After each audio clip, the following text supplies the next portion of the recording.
morning to everyone. Today we are going to see about what's meant by embedded system. So an embedded system is specially designed computing system that combines a microprocessor, memory device, input output device and dedicated software in a single unit. And also an embedded system is designed to perform a dedicated function within a large electronic or mechanical system. It is referred as an embedded system because it is integrated or embedded as a part of a complex system or device. So today we are going to see some of the topics which is related to the embedded system unit 1. So first one is embedded computer, and second one characteristics of embedded computing applications, and third one challenges in embedded systems design. Fourth one will be embedded system design process. So what are the process in the while designing a embedded system? So in that, requirement specification, architectural design, designing hardware and software components, system integration. So next we go for embedded computers. So the embedded computers that have been embedded into applications since the earliest days of computing. For example, wild world. So next thing, a computer designed at MIT in the late 1940s and early of 1950s.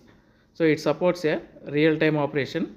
It has a mechanism for controlling an aircraft simulator.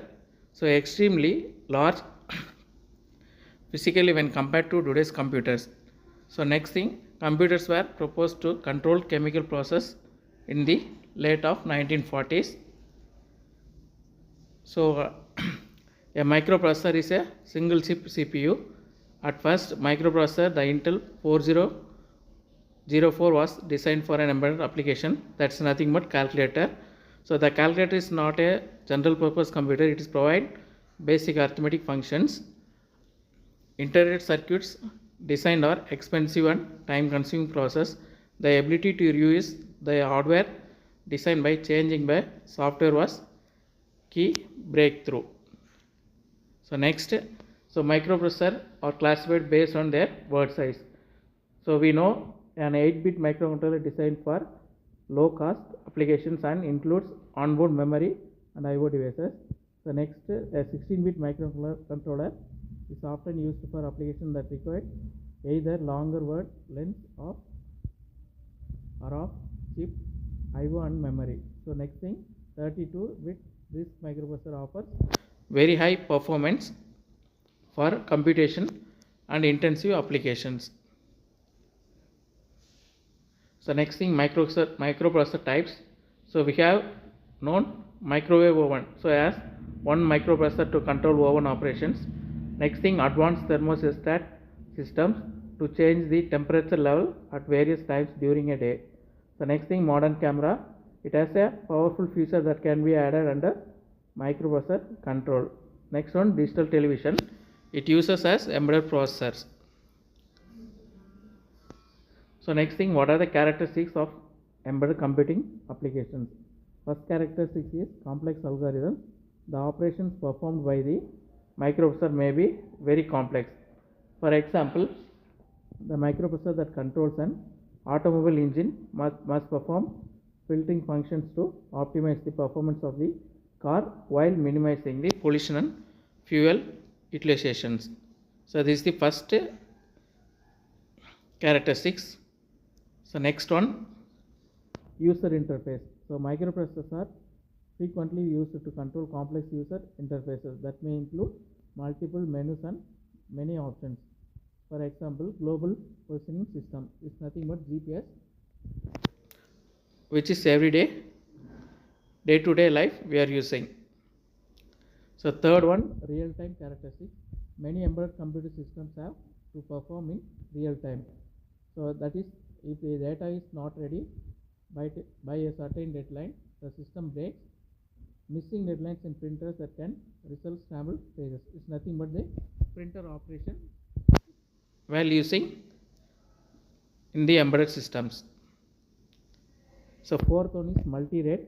Several real-time activities run at the same time. So it's nothing but multi-rate operations. Simultaneously control some of the operations that can run at slow rates and other can run at high rates. Example, multimedia application. The audio and video portions of the stream should be synchronized. If failed, the entire presentation is be spoiled. So fifth characteristics, manufacturing cost. The total cost of building the system is very important. So manufacturing cost is determined by the factors such as type of the microprocessor used, the amount of memory required, and type of I/O devices that we are using in the system. So sixth one is power and energy. So power consumption directly affects the cost of the hardware. Energy consumption, it's nothing but affects the battery life, heat consumption in desktop. So next thing, challenges in embedded computing system design. So what are the challenges while designing embedded system design? So first one, how much hardware do we need? So while designing the embedded computers, so what are the hardware devices and how much we need to design a system? So that is a part from the type of microprocessor used, care should be taken to select the amount of memory, the peripheral devices, and etc. So next one, both performance deadlines and manufacturing cost constraints should be met. Too little hardware, if you designing, the system may fail to meet the deadlines. Too much hardware, it becomes too expensive. So second challenge is, how do we meet deadlines? So what are the deadlines we are giving for the embedded system?